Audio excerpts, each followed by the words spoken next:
ये कहानी सुंदरपुर के जंगलों की है, जहाँ एक बाज रहा करता था।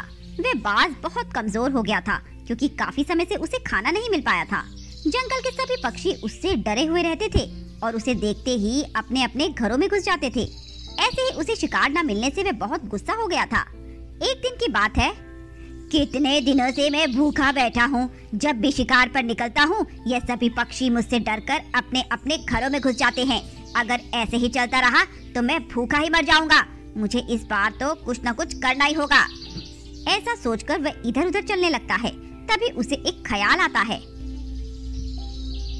अरे वाह, ये तो बहुत अच्छा आइडिया है। ये ख्याल मुझे पहले क्यों नहीं आया? अब देखो तुम सभी पक्षियाँ, मैं तुम्हें कैसे एक एक करके मार कर खा जाऊंगा। तुम खुद को बहुत चालाक समझते हो ना, पर अब और नहीं। मैं भी देखता हूँ तुम अपनी चालाकी कैसे दिखाते हो। बाज आज थोड़ा सा खून अपने ऊपर लगाकर टीनू तोते के पास जाता है और उससे रोते रोते बोलता है, तोते, मुझे तुम्हारी मदद चाहिए। मेरी पत्नी का एक्सीडेंट हो गया है और उसे खून की बहुत ज्यादा जरूरत है, तो तुम मेरे साथ चलो। पर तुम्हारी पत्नी तो एक बाज है ना, और मैं एक तोता, तो भला मैं तुम्हारी पत्नी को कैसे खून दे सकता हूँ? टीनू तोते, मैं तुमसे सच कह रहा हूँ, तुम मेरा विश्वास करो। तुम्हें क्या लगता है मैं तुमसे झूठ बोल रहा हूँ? ये खून जो मेरे शरीर पर लगा हुआ है, ये सब दिखावा है। नहीं बाज भाई, मैंने ऐसा नहीं कहा। मैं तो बस तुमसे यूं ही पूछ रहा हूँ। देखो टीनू तोते, मुझे तुरंत तुम्हारे खून की जरूरत है। अगर तुम मेरे साथ चल सकते हो तो चलो, वरना मैं किसी और से मदद मांगने चला जाता हूँ। टीनू तोते को उसकी बात सुनकर उस पर तरस आ जाता है और वह उसकी मदद करने के लिए तैयार हो जाता है। ठीक है बाज, मैं तुम्हारी मदद करने के लिए तैयार हूँ। चलो, कहाँ चलना है? चलो, तुम मेरे साथ चलो। अब वो बाज टीनू तोते को अपने साथ एक जंगल में लेकर आ जाता है। जंगल बहुत सुनसान था, जिसे देखकर टीनू को बाज पर शक हो जाता है। ये तुम मुझे कहाँ ले आए हो?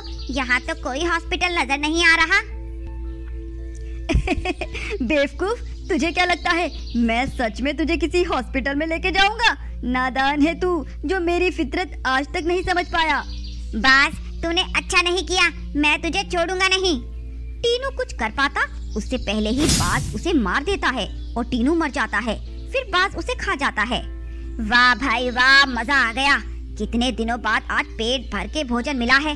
बस अब ऐसे ही मेरा नाटक चलता रहे और ये बेवकूफ पक्षी मेरी बातों में फंसते रहे, फिर मुझे कभी भी खाने की कमी नहीं होगी। अगले दिन बाज आज भी कोई योजना बना रहा था। कल तो तोते का शिकार कर लिया, अब किसका शिकार किया जाए? तभी उसे लाडो कबूतरी का ख्याल आता है और वह आज फिर अपने ऊपर खून के छींटे मारकर और रोंदी शक्ल बनाकर लाडो कबूतरी के पास जाता है। हाय रे, मैं तो बर्बाद हो गया, लुट गया। क्या हुआ बाज भाई, आप रो क्यों रहे हो? और ये खून के छींटे, ये कैसे? अरे मैं तुम्हें क्या बताऊं लाडो बहन, मैं तो कहीं का नहीं रहा। मेरी पत्नी का एक्सीडेंट हो गया है और उसका बहुत खून बह गया और उसे जल्द ही खून की जरूरत है, पर मैं कहां से खून लाऊं? मैं तो खुद बहुत कमजोर हो गया हूं और डॉक्टर ने मेरा खून लेने से मना कर दिया।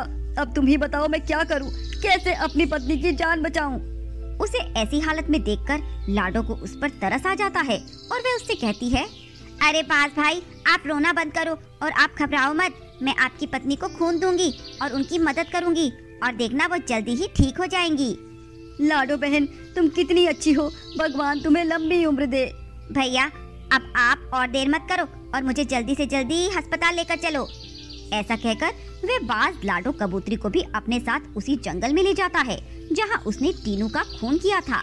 लाडो जंगल को देखकर घबरा जाती है और बाज से कहती है, भाई लगता है हम रास्ता भटक गए, हम गलत रास्ते पर आ गए हैं। गलत नहीं, एकदम सही रास्ते पे आए हैं। पर बाज भाई, मुझे तो यहाँ कोई अस्पताल नजर नहीं आ रहा। यहाँ कोई अस्पताल नहीं है और ना ही मेरी कोई पत्नी है जिसका एक्सीडेंट हुआ है। मैं तो तुम्हें यहाँ मारने के इरादे से आया हूँ। बाज, तूने ये अच्छा नहीं किया, तूने धोखे से मुझे फंसाया है। अब क्या धोखा, क्या ईमानदारी, मुझे इन चीजों से कोई फर्क नहीं पड़ता। मुझे तो सिर्फ अपने शिकार से मतलब है। ऐसा कहकर वे बाज उस लाडो कबूतरी को भी जान से मार देता है। ऐसे ही कई दिन गुजर जाते हैं। अब वो बाज रोज ऐसे ढोंग भरकर पक्षियों के पास जाता और उन्हें अस्पताल ले जाने के बहाने से मार कर खा जाता। अब वह बहुत मोटा भी हो गया था अरे मुझसे अच्छी किस्मत तो किसी की नहीं हो सकती। मैं जो सोचता हूँ उसमें कामयाब जरूर होता हूँ। और ये पक्षी जो खुद को इतना चालाक और समझदार समझते हैं, क्या हुआ उनका? सब के सब बेवकूफ हैं। मैं जरा सा खून क्या लगाकर उन लोगों के सामने जाता हूँ, वो मेरी बातों में आ जाते हैं और अपना खून तक देने को तैयार हो जाते हैं। बहुत दिन हो गए किसी चिड़िया का मांस खाए हुए। मैंने कबूतर, तोता, बंदर, मैना सभी के मांस खा लिए, पर अब तक किसी चिड़िया का मांस नहीं खाया। क्या करूं, किसका शिकार करूं? तभी उसे टुनटुनी चिड़िया का ख्याल आता है। अरे मैं टुनटुनी के बारे में कैसे भूल गया, वो भी तो एक चिड़िया है।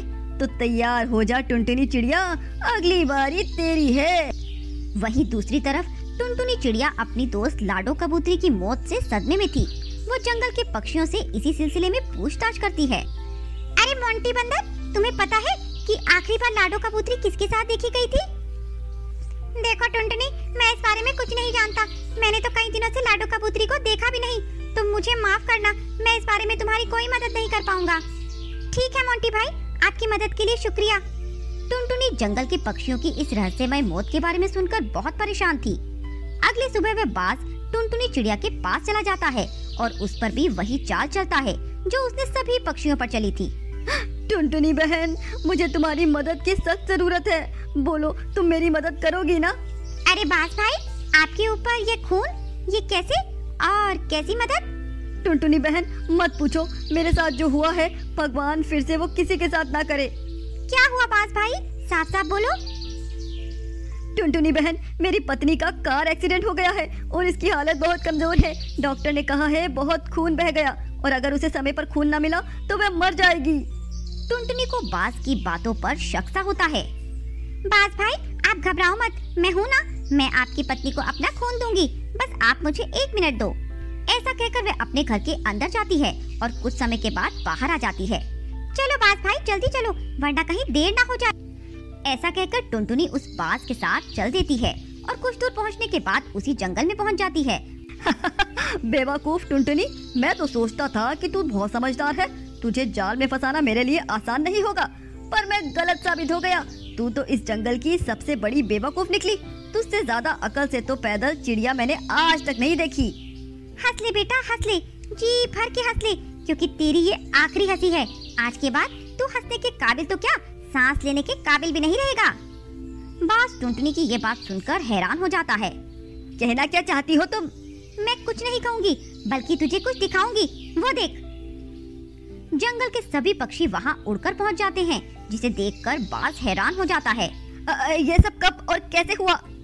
ये तब हुआ जब मैं 2 मिनट के लिए अपने घर के अंदर गई थी। मैं पहले ही तेरी चाल समझ गई थी, इसीलिए मैंने जल्दी अपने दोस्तों को व्हाट्सएप पे एक मैसेज डाल दिया और मेरे पीछे पीछे आने को कहा, और देखो ये सब आ गए। प्लान तो अच्छा था, सच कहूँ तो पहली बार मुझे कोई मेरी टक्कर का मिला है, पर तुम सभी जरा जरा से पक्षी मेरा क्या बिगाड़ लोगे। ये मत भूलना कि बूंद बूंद से सागर भरता है। जब रावण इतना शक्तिशाली होने के बाद वानर सेना से हार गया तो तू चीज ही क्या है। बाज को उसकी बातें सुनकर बहुत गुस्सा आ जाता है और उन सभी पक्षियों पर वार करने लगता है, पर पक्षी भी कमजोर नहीं थे। वे पूरी तैयारी के साथ आए थे। उन्होंने अपने बैग में पत्थर भर रखे थे जो उन्होंने उस चील पर फेंकना शुरू कर दिया, और देखते ही देखते वह बाज पूरी तरह से जख्मी हो जाता है और अंत में मर जाता है।